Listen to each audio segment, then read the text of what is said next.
of India, sir, to deliver the keynote address.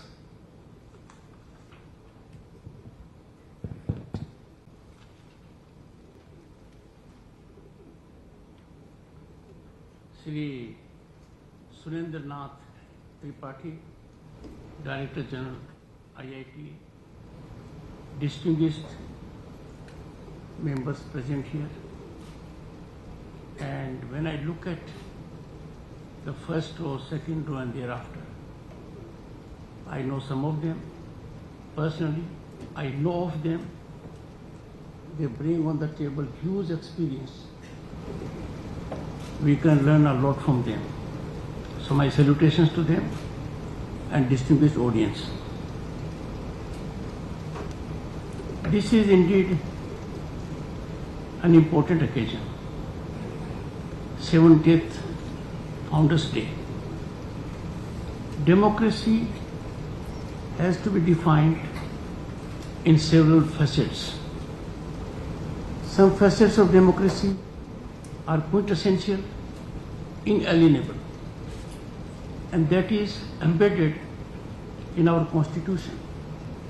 Preamble of the Constitution, particularly fundamental rights in Part 3 of the Constitution, fundamental duties in Part 4 of the Constitution, and if we go further, we'll find a structure has been designed. But to fructify it on the ground, to realize it on the ground, is public administration. You may have good policies, great vision, but if it is not translated into action, a ground reality, then people do not get benefit thereby. I had the good fortune to see it from close quarters. When I was elected to Lok Sabha in 1989, I had the privilege to serve the nation as a union minister. I can therefore vividly recollect the scene then. The scene then on the point of public order, on the point of economy, on the point of our image globally, on the point of hope and aspirations of our people, their frustrations. I had the occasion to see it. It was coalition governance of more than 20 parties. I have bitter memories of that. Our economy was a cause of concern. Our foreign exchange reserve was dwindling. It was swinging between $1 billion and $2 billion. We had to suffer that pain never to be remembered, that our physical gold had to be airlifted to be placed to 2 banks in Switzerland to sustain our credibility. I was witness to it. We then had the occasion to go to Jammu and Kashmir then. I was part of the delegation. I saw the situation there. We had several aspects that were cause of concern. The world did not regard us even as a developing nation. Our economy was cause of concern for them. Global entities were working as our disciplining authorities. I was witness to this. I am fortunate now, after 30 years, in 2019 when I became Governor of the State of West Bengal, to witness the big change. During these 30 years, we traversed our political journey through coalition governance. We had illustrious people, able prime ministers, but then single party regime eluded till 2014. So if you take that span, the coalition governance turned out to be highly debilitating for our functioning, for our delivery system, and also our image globally. 2014, there was a big change. A single party came to power. Let me clarify, because there are people waiting in the wings to misunderstand you for dope of a hat. I am not a stakeholder in politics. I am a stakeholder in governance. I am a stakeholder in nationalism. As a political philosophy, I am advocating what is the strength of a stable government. Scenario in 2014 is beyond political landscaping. It was alarmingly worrisome. If we come to economy part of it, our country was one of the fragile five. That was a big challenge. We were being cautioned by global entities, IMF, World Bank, as our neighbors are being cautioned now. But where are we today? From fragile five, we have traversed a difficult terrain, faced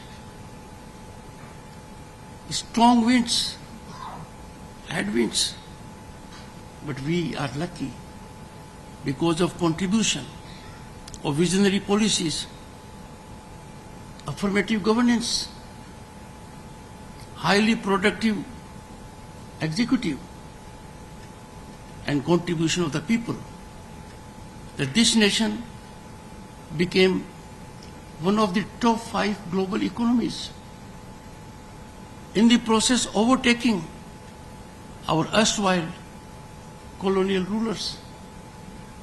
Also, other countries like Canada or France. It is a matter of time, and everyone in the world acknowledges it. In next 2 years, Bharat will be the 3rd largest global economy, ahead of Japan and Germany. Now, in 1989, I could not even dream of it. If I dreamt of it, people would have laughed at me. Look at where we are. Those who used to advise us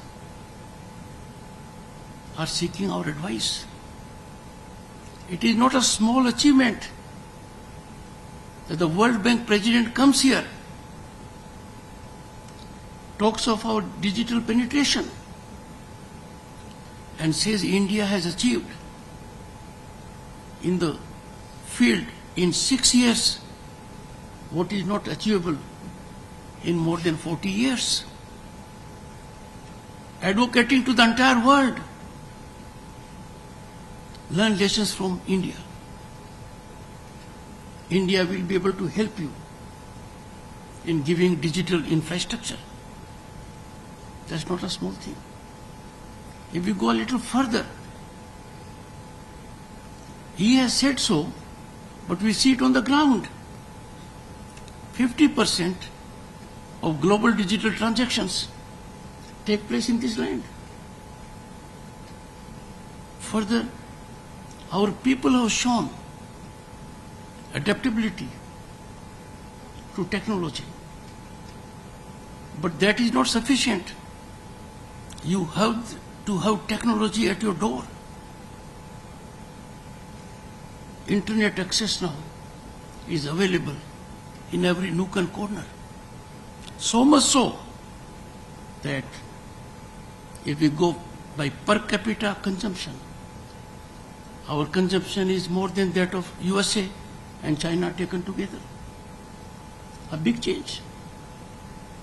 the world faced pandemic COVID, and everyone was focusing how would India, then 1.3 billion population, face the challenge. They don't have a vaccine of their own. The country is highly diversified, and there could be chaos.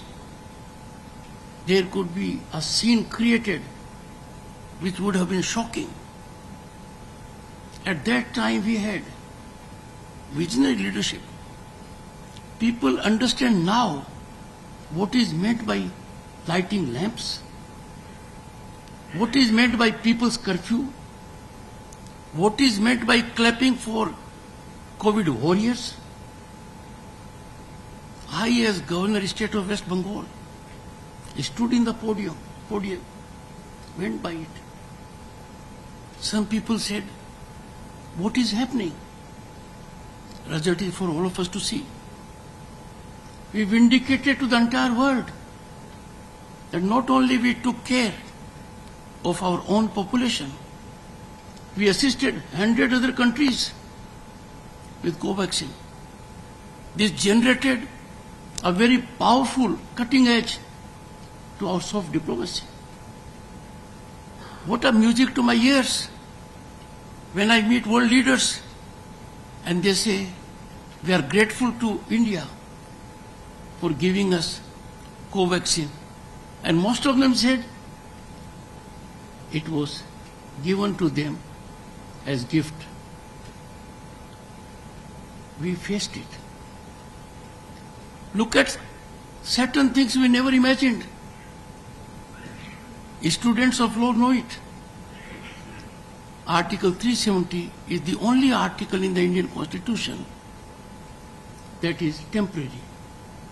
For reasons I can't figure out, it was taken as permanent. Those who took oath under the Constitution, became members of Parliament, went contrary to their oath to assert you can't remove it. We know Article 370 is not there. We know the soothing results. We know how life there has changed, how it has been democratized, how some silos that controlled economy, power, everything, and for their own benefit, have disappeared. A big achievement. But for me, the scene is different. I went there in 1990 as a member of Council of Ministers. I stayed at Centaur Hotel. I saw all around deathly silence. Now there is vibrancy. Go by statistics. What has happened to it?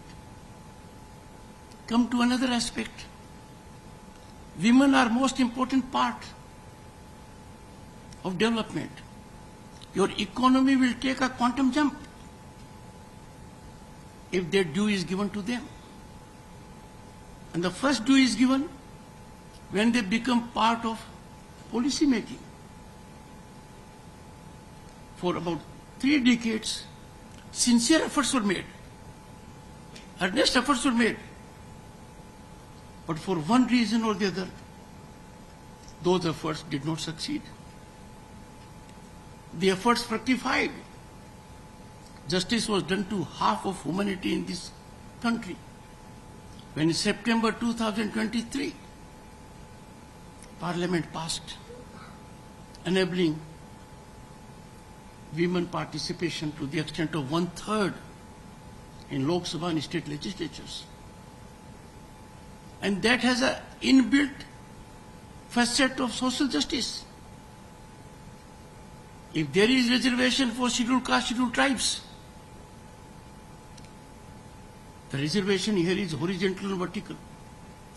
1/3 of scheduled tribe representation will also be from women category. Same about scheduled caste. No one imagined this will happen. It has happened. Let's go further. We were suffering legislation, colonial laws. They were painful.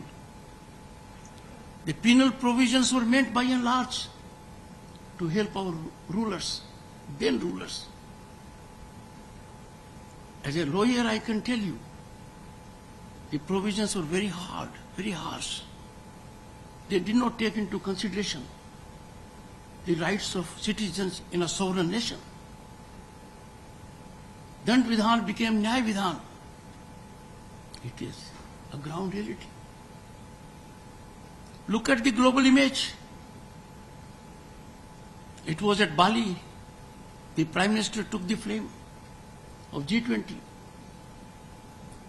2023 was our presidency. India gave it a qualitative angle, a democratic angle, highly impactful angle in about 60 locations, spread to every union territory, every state. There were G20 functions. And what is gratifying is that cooperative federalism was in full play. All state governments enthusiastically participated. The occasion was successful in every state. And then we had G20 final summit. Where was it held? Bharat Mandapam, one of the 10 topmost global convention centers.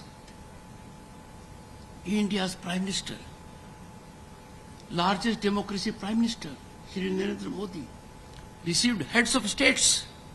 What was the backdrop? Konark Temple. When the leaders walked through the alley, they were exposed to our 5,000-year-old civilizational ethos. An amazing achievement. But this can be termed by some as optics. But look at the outcome. G20, as you all know, had European Union a component. African Union was not there. India believes in inclusivity. In a world that is stable. So G20 had inclusion of African Union as a member thanks to the visionary leadership of this country. It did not end there. We went a step further. Global South, a huge chunk in the world, was ignored. Most of us, at least I did not know about it. But India became the most prominent voice of Global South. Everyone knows what is Global South today. Then further, biofuels, we took note of it. When it came to trade, we had trade mechanism earlier, thousands of years ago. But look at where India, land, Middle East and Europe. That will open enormous opportunities for all. So G20 marked to the world. Everyone applauded it. And trust me, everyone left with one impression. It will be difficult to reach the level at which India has reached in organizing G20. That is our achievement. Along with G20, we also had P20. Other facets were also there. And that was held where? Yashobhumi. No one knew when it came up. And suddenly we find in our country, we have a facility that matches the best in the world. Thousands of cars can be parked. You can hold any program. In our country, some associations had to have functions abroad for want of infrastructure. All I'm saying is infrastructural growth. We never imagined, we never dreamt. Look at our highways. Look at the connectivity we have generated on road, rail, and sky. We've done it. The world acknowledges that India is a power to be at number one. We are not a sleeping giant. We are no longer a country with potential. We are a country on the rise. The rise is unstoppable. The rise is incremental. And trust me, rise will be vertical. It's a matter of time. In Amrit Kal, what we have done? We have laid firm foundations for Bharat at 2047 to be a developed nation. I have no doubt. I may not be around, and some very distinguished people in the front row, very illustrious of them. But we all are confident. And those who are in the first and second row, they know it out of their experience, that this is now not possible. It will be a reality. There is a marathon march to 2047 now. My young friends are part of it. You are the warriors of this march. You will have the occasion to see Bharat at 2047 at peak. You have done it. When in every walk of life our achievements are historic, exponential, unprecedented. If we talk of technology, even with respect to radio, television, we used to look to the West. When would they give us? When we would have a radio of their model, a television of their model, we no longer wait. Quantum computing, we have a mission. We dedicated funds of 6,000 crore rupees. It's working in this country. In the world, there are countries not in double digit for it. Our green hydrogen mission, funds have been committed, 19,000 crores. By 2030, it will be a game changer, both in terms of investment and employment. Disruptive technologies, we are focusing on it. We are ahead of others. Yes, it's a challenge, an opportunity, calls for a regulated regime. We are working at it. We are ahead of others. But there are challenges, and challenges mostly come from within, supported from without. India's rise is not digestible in some quarters. By virtue of its civilization, economy, size of population, democratic working, India has to be in the global room where decisions are taken. We have world organizations, United Nations to name one. We need to be there. This institution, United Nations, cannot be as productive and effective unless you have representation of a country like India that has a unique position of being the only country in the world to have constitutionally structured democracy at all levels. Our constitution provides for democracy elections in villages, in municipalities, in districts. A constitutional prescription. This happened. What do we do now when the challenges are there? Two big things are being registered in full fury. On a rational, which is not rational. On a premise which is untenable. And those two are one. Rule of law. Democracy has no meaning unless there is rule of law. A fundamental facet is equality before law. If I do not have equal rights as compared to someone else, I will have humiliation. My energy will go down. I will not be taking benefit of democracy. In democracy, ignoring your pedigree, all have to be equal. That was not the scene. We know it. Privileged pedigree. Some people thought we are part of it. We are above law. We are immune from law. A strangled hold of law can't reach our neck. We are not accountable to law. That has been demolished. But it is causing resistance. Equality before law is a new norm. Those we thought are beyond law, the law is after them. The law is holding them accountable. The law is holding them accountable in a manner where they have all the rights. A robust judicial system. But what do we see? The moment law takes its course, they take to streets,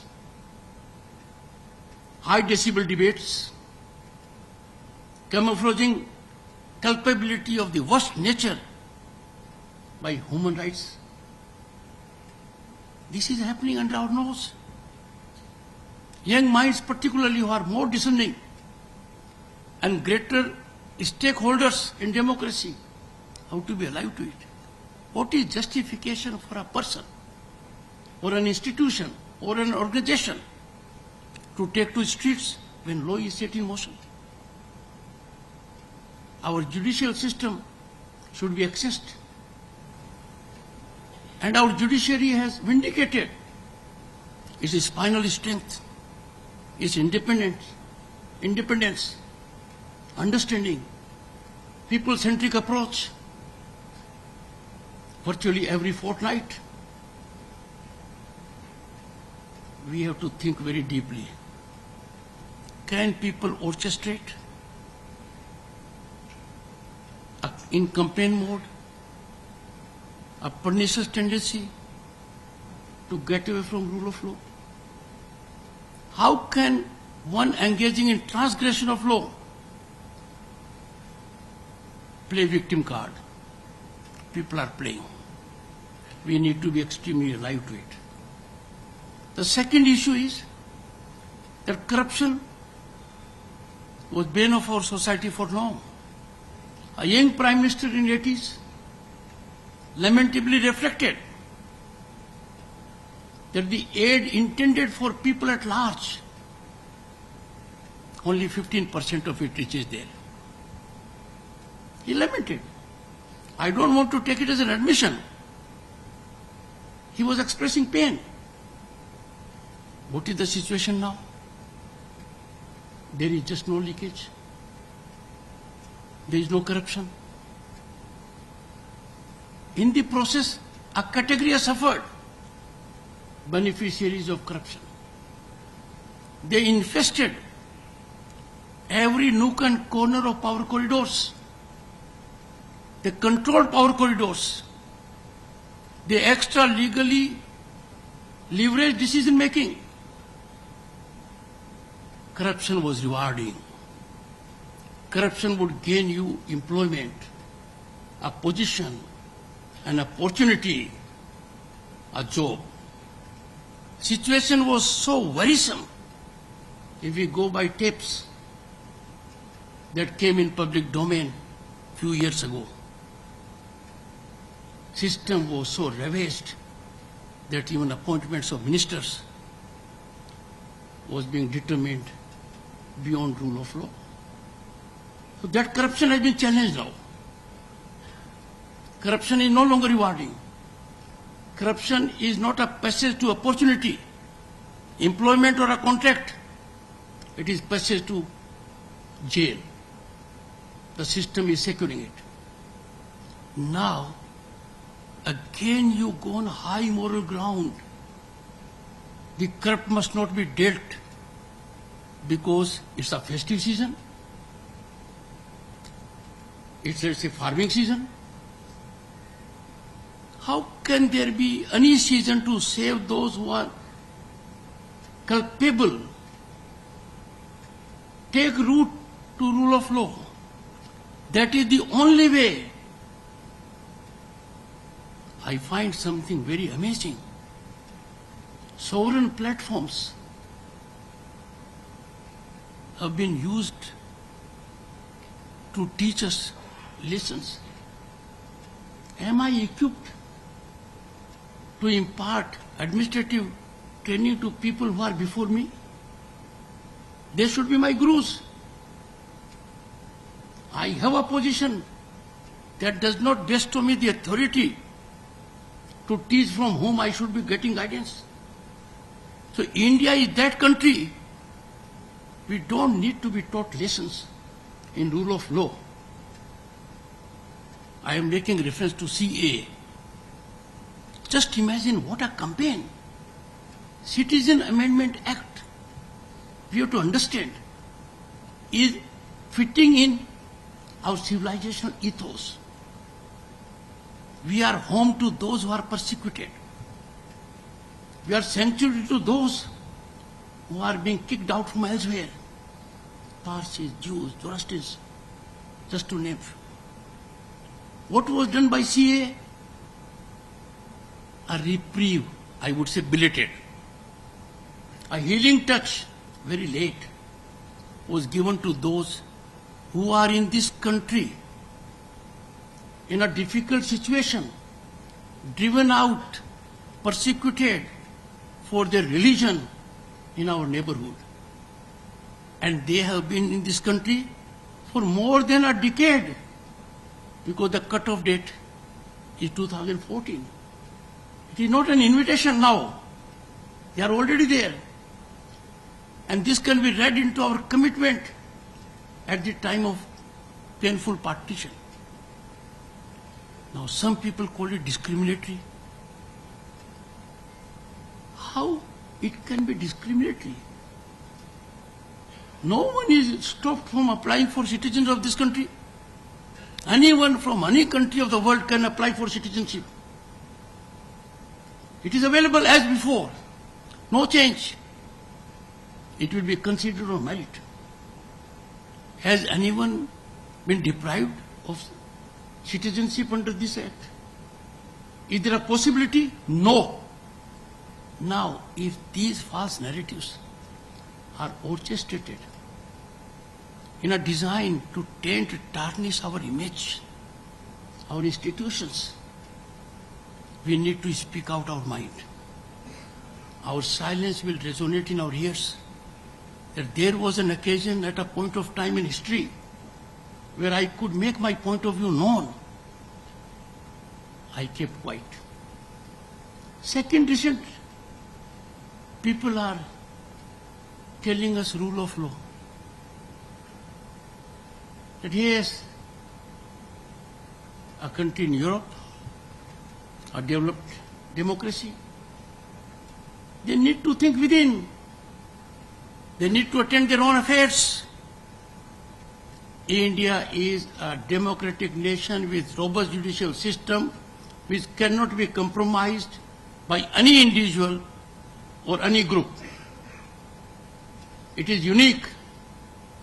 It is that institution of judiciary that has met at midnight, met on a holiday, imparted relief. Can we target our institutions because they conduct themselves in a particular manner? The institution had a point of view on issue which may not be palatable to the government. And there have been empty issues.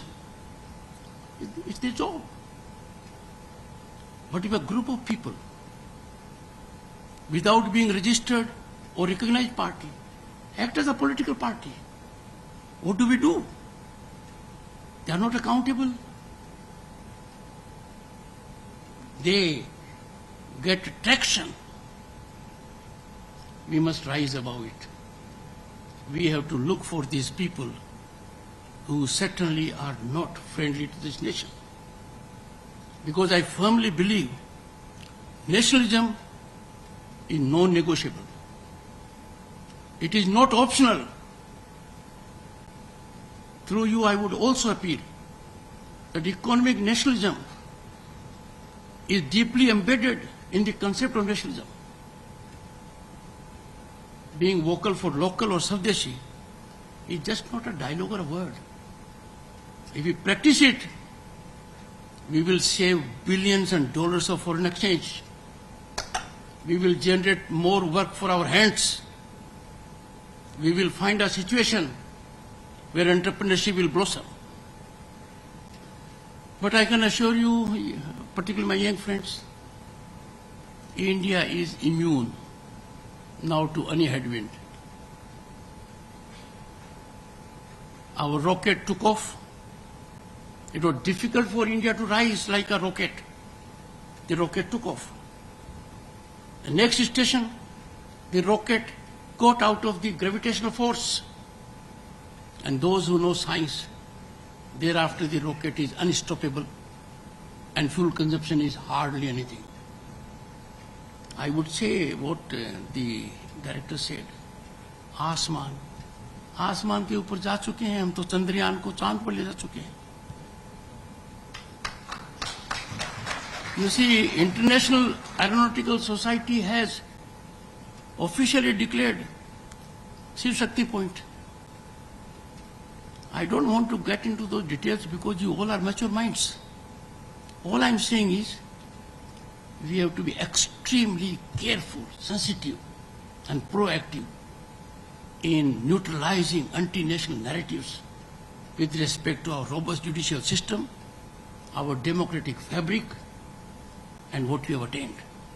I conclude by saying we are proud Indians. We take pride in our historic, exponential growth, and we will take this path as a global leader, because Bharat being a global leader means we vindicate that motto: one earth, one family, one future. And this means that we have not coined it for G20. It has been there, duly demonstrated over centuries. It has been there for thousands of years. Thank you so much for inviting me.